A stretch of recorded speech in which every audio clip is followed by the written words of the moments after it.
The Virgin Radio Booster Juice Red Room.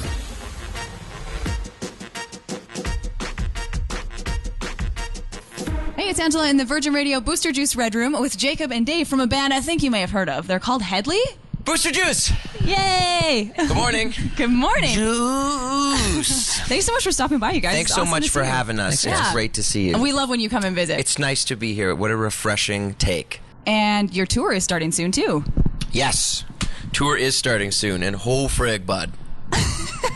What's one of your favorite songs to do live? What are you most excited about? Man, that's a good question. And it's a funny thing for us because we have a lot now. Like, we have 6 albums worth of material to play live, which is great because we're sort of bursting at the seams, and that's like hours and hours of music. And for us, it's like a privilege to be able to be on stage, you know, for that amount of time and just play and play and play, because also we're huge music fans, and we think that it's so important to like make sure people not just feel like they're getting their money's worth, but they're like, yeah, that's like a show I want to go to because that band's gonna like be up there all night and like leave their hearts on the stage. Yeah.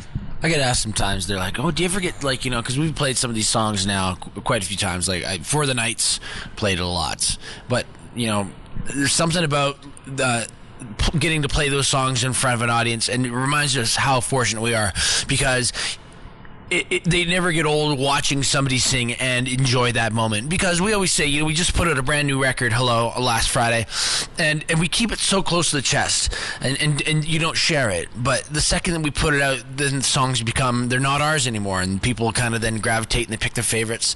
And so it's always neat being on stage and watching somebody like have date night to it, or the times that you have a kid come up and say, hey, you were my first concert. That's a really special feeling that we get to get.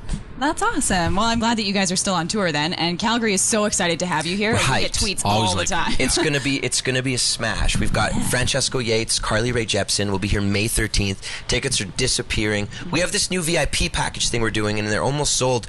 But we're basically doing like an acoustic set before the show, just like a couple like songs no one's heard before, and only for like a few people, because like hanging out with fans and like getting that face-to-face time has always been like what we've done. Whether it was like Cowboys or McEwen Hall or like the places we'd always play, and we'd stay after the show and hang out with every single person just to be like, hey, what's up, and to like build those relationships that we have now. We're so lucky to like come back to like the Saddle Dome or wherever it is we play and like recognize fans, you know, call them out by name, and that for us is like all of the privilege. Those are the relationships that have sustained us. That support from our fans is what's given us the confidence to take the risks we take, and musically and creatively. So it's a really cool circle. So we gotta come back. It's the only way we can survive. Awesome. We're so excited to have you. Thanks so much for stopping by. Their new album, Hello, is out, and you should listen to it because it is everything. It's fantastic. Check it out. Try it out. Have a go.